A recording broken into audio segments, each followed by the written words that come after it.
बिस्मिल्लाहिर्रहमानिर्रहीम। नाज़रीन, सुल्तान महमूद गज़नवी अक्सर रात को भेस बदल कर अपनी रियाया का हाल अहवाल से बाखबर रहता था और उनकी तकालीफ को दूर करता। एक रात हस्बे आदत रियाया का हाल मालूम करने के लिए बादशाह सलामत भेस बदल कर महल से निकले। गश्त करते हुए एक वीराने से गुजरे। वहाँ चंद आदमी बैठे आहिस्ता आहिस्ता बातें कर रहे थे। सुल्तान भी उनके करीब जा बैठा।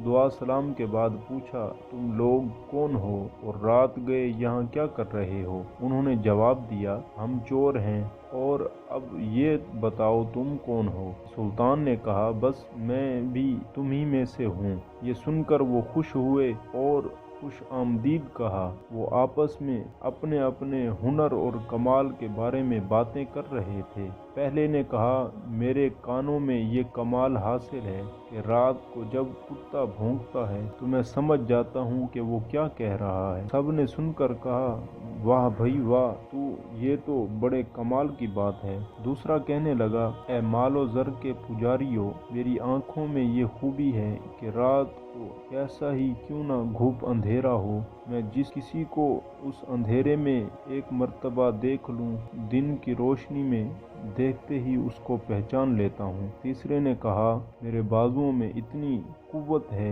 कि मैं मजबूत से मजबूत दीवार में नक्ब लगा सकता हूँ, यानी कि सुराख कर सकता हूँ। चौथे ने कहा, मैं सूंघ कर बता देता हूँ कि खजाना किस जगह दबा हुआ है। पांचवा कहने लगा, मेरे पंजे में वो जोर है कि मैं ऊंची से ऊंची जगह पर भी गुंबद फेंक सकता हूँ। फिर उन्होंने सुल्तान की तरफ देखकर कहा, हाँ भाई, अब तू भी बता, तुझ में क्या कमाल है? सुल्तान ने जवाब दिया, यारो मेरा क्या पूछते हो, अल्लाह की मेहरबानी से मेरी दाढ़ी में एक खास वस्फ है। वो मजबूरों को कैद से रिहा कर देती है, या जिनको कत्ल की सजा हो जाए उस वक्त अगर मैं दाढ़ी हिला दूं तो उन्हें बाइज्जत रिहा कर दिया जाता है। इन अकल के अंधों ने ये सुनकर खुशी से नारा लगाया, तेरा कमाल तो सबसे बड़ा है, आज से तू हमारा सरदार है, अब हमें किसी परेशानी का खौफ नहीं।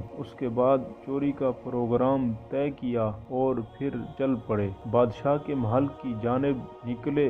कुत्ते की भौंकने की आवाज आई। जो चोर कुत्तों की बोली समझने का दावा करता था, वो परेशान होकर कहने लगा आहिस्ता आहिस्ता कि ये कुत्ता कह रहा है, बादशाह तुम्हारे दाएं बाएं ही मौजूद है। ये सुनकर दूसरे चोर हंस पड़े और बोले, ए बेवकूफ, तुझे क्या हो गया है? बादशाह का यहाँ क्या काम? वो इस वक्त महल में अपने आरामदेह बिस्तर पर खराटे ले रहा होगा। इतने में दूसरे चोर ने कहा, दोस्तों, शाही खजाना करीब ही आ गया है और बस अब तुम अपने अपने फन का मुजाहरा करो। गुंबद फेंकने वाले ने महल की छत पर गुंबद फेंकी। फिर वो आहिस्ता आहिस्ता गुंबद के जरिए महल की छत पर पहुंचे और सुरंग लगाने वाले ने सुरंग लगाई और उस कमरे में साथियों को ले गया जहाँ शाही खजाना मौजूद था, जिसके जो हाथ लगा जी भर कर समेटा। अशरफियाँ, हीरे जवाहिर, सोने चांदी के बर्तन वहाँ से निकाल कर सारा माल